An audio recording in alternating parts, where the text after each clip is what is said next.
Hey folks and non-folks. I know, maybe some of you don't want to be folks. Can you believe this is scripted, all of this? Anyways, tonight we're going to speculate / invent our own prospective DLC for Jurassic World Evolution 2. A hypothetical DLC, an imaginary DLC, filled with specific ways to improve a specific area of the game. For this first video, that's going to be lagoons. I want to make clear this is all just for fun and has precisely zero bearing on reality, like much of what I say. But if you want to join in down below and either expand on what I say here or maybe invent your own dream DLC, let me know in the comment section down below.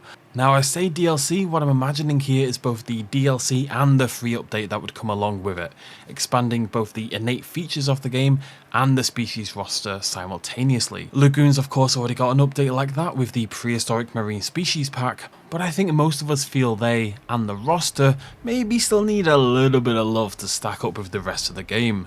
So with that said, let's dive in. Pun. Original pun. Let's start with the species. We're going to pick 4 here to match with the typical frontier style. First thing we need is a shark. Of course it's a bloody shark. A lot of us, myself included, my embarrassing video on this is still online, we thought we were getting a shark, a Megalodon, in the last pack. It turned out to be a LAStudios, but we did have hope for a moment, and Dunkel turned out pretty cool anyway. It is, however, still a pretty clear gap in the roster, and I think Megalodon is more interesting than it's usually given credit for. Too many people render it as just a big great white, rather than this terrifying ball of chonk than it really was. Megalodon was similar in size to the Mosasaurus that we have, maxing out at around the high 50 feet mark in length. It'd be our next giant apex predator in the water, and give an entirely unique silhouette in comparison to the rest of the roster. Plus, it really makes a good feature animal to the pack, the one that brings in the punters, as it were. It's important, we're running an imaginary business here, folks. Secondly, we're going to stay in a similar area. We do need more fish after all, but we're going to get a little bit weirder with Helicoprion. This shark-like Eugeneodont fish has a more fishy body shape than the Megalodon, but as it's well known for, it gets much more interesting around the jaw. Helicoprion is known primarily for its tooth whorl, as it's known. Whorl with an O. This is a spiral of teeth on the lower jaw, jutting outwards towards the ocean. Now this would probably be used to impale soft-bodied prey and lift them up into the mouth cavity. So let's toss that in as a new feature in the update as well. There's a suggestion Helicoprion could have used the lift motion on that lower jaw to pull soft-bodied ammonites out of their protective shell, and whilst that would maybe be a little bit difficult to animate, that sounds like a lot of fun. Maybe not for the ammonite. Now we can start to get a little bit more obscure. Pick number 3 is Placodus. Placodus. I'm going to go Placodus, but I don't know. Placodus was a member of Placodontia, an order of aquatic Triassic reptiles that would eventually, in response to increasing predatory pressures, my new band name by the way, they developed turtle-like shells across their back, and they got pretty interesting, it must be said. We're going to go a little bit more basal with Placodus though. Before those shell-like structures developed, and our Placodontia instead resembled gigantic marine iguanas cruising the Triassic seas, crushing open mollusks with flat-topped teeth. At 10 feet long, this would be one of the smallest animals in the marine pack, but that's okay, the marine roster does lack a little bit for those smaller species, ones that can act as prey for the Mosasaurus and the like. Placodus could feed on the same ammonites as the hypothetical Helicoprion, and it could even, clumsy though it would be, clamber up onto the new marine rock enrichment item we got with the last update. And finally, and probably most obscurely, you know Frontier loves to pop in a weirdo genus, we have Atopodentatus. It's a horrible name to pronounce. I'm going to look at Ato. We're heading back to the Triassic yet again for this one. It's a basal sauropterygian that grew to similar sizes as the previous Placodus. It wasn't entirely dissimilar in morphology either, but with a much sleeker body, seal-like flippers, and most importantly, a super weird head. Sorry, Ato. See, Ato was pretty special in that it was herbivorous. The vast majority of aquatic species are carnivorous or at the very least omnivorous, but Ato used this bizarre hammer-shaped head and these chiseled teeth to feed on algae. I know it's not in the game, we'll get to that in a minute, but it'd be fun to bring in something entirely different like this, and as a bonus, it's yet another creature that would use the rock formation. So let's say that's our 4 species, a nice mix of body shapes, sizes and popularities, something Frontier does seem to aim for with their packs. Done. Tick. Gold star, you can all go home 30 minutes early as long as you do your math homework. But these DLCs do come with free updates, so let's talk a little bit now about how lagoons could be expanded further as part of that update.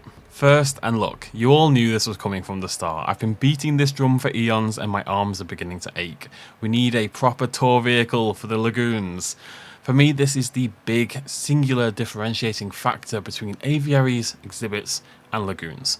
You can drive straight through the former two, which sure isn't going to happen with lagoons in the same way, but you could have maybe an enclosed parking building at the edge of the lagoon, just attaches on like a viewing gallery, and then that launches a submarine into the lagoon. The implication being that people got out of the car, dropped down in an elevator, and then popped into a submarine for that part of the tour.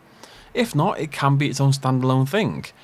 I do think a submarine tour is the most logical way to integrate this. Anything above water like a boat ride, you're not going to see that much, and the submarines are already canonical to the franchise thanks to Fallen Kingdom. In terms of attractions, I think this is the thing I want the most now, but there is room for other developments with lagoons, such as kelp. Kelp! I've got that in big capital letters in my script, I don't know why. The other big problem with lagoons is really decoration.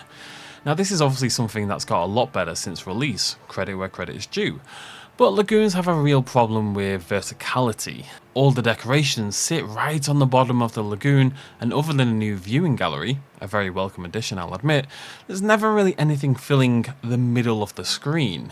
They feel barren and lifeless because of this. You can always see the walls, but kelp forests just seem like such a perfect, safe and natural way to fix this. They'd be another decoration, doesn't need to be a brush, just give us them in various sizes and heights. They could extend even to very nearly the top of the water. How cool would it be to be guiding your submarine through this dense forest of kelp before the maw of a Mosasaurus opens up before you out of nowhere? Maybe I just want everything to be a horror game, but it does sound cool to me. They could also double up as a general vegetation option if they decided to include any herbivorous aquatic creatures, like Ato a little bit earlier on. Algae, kelp, not the same thing, but you can finagle. Just finagle, it's fine. Now, whilst kelp forests and maybe some larger rock formations and stuff would be cool as well, and they definitely help make our lagoons a little bit more individual from each other, this next suggestion is for me the best way to do that, in my opinion. Customizable water. Now this is something Planet Zoo integrated to great effect, letting us change the colour and transparency of our water. It wouldn't need to be as detailed in Jurassic World Evolution 2. I'd love to be able to just have some darker, abysso-pelagic style water to really let our Lux Aquatics shine. And then some murky, swampy water because, swamps are cool. A little variation in colour and the option to increase visibility a little bit further, something that has been improved already, or indeed turn visibility down if need be, let us have darker lagoons, would let us make each lagoon feel a little bit more individual from each other, because as it stands visually, especially from above, they're always very, very similar. Now those three things alone would for me be plenty to bring lagoons up to scratch. I'd be really happy with that as a free update, and I think I'd spend a lot more time with my lagoons as a result. But if we wanted a little added bonus, and who doesn't want a little added bonus, I'd love to see at least a little interaction between our aquatic creatures and the rest of the world. My stupid dreams of a Mosasaurus lurching itself out of the lagoon to snatch a guest or a dinosaur a la Jurassic World, maybe a little optimistic, but conversely I was a little surprised there was no interaction at all between the new semi-terrestrial aquatic species like the Nothosaurus and the pterosaurs that can fly overhead. I think syncing those animations would be pretty difficult, but it'd be really a lot of fun if, say, your Nothosaurus, when it's on the rock, could be snatched up by a Quetzalcoatlus, or if a flyby from the Pteranodon could get it taken out by the Mosasaurus, again a la Jurassic World. This is a canonical thing that happens, it'd be really cool to bring it in. Anyway, those for me are the major things I'd want a second perspective marine DLC and update to hit. Now of course the chances of a marine focused update are pretty slim, given that we've just had one focused entirely on the wet stuff. But I also don't see many other regions of the game crying out for love quite as much as the lagoons are. There's potential here for a redux, I think, and it'll be a shame if the game ends its lifespan without at least a little bit more love for the lagoons. Would you add anything else to that free update I've just described? What other aquatic species would you bring in? I did want to avoid adding more elasmosaurs and mosasaurs and stuff like that, because I feel we've got plenty in those regions, but maybe your favourite is still out there waiting for inclusion. Let me know in the comment section down below. Throw me a like if you enjoyed the video, and I'll see you lovely folks, and yes, non-folks, super soon. Thanks for joining me. Cheers, much love as always. Bye-bye.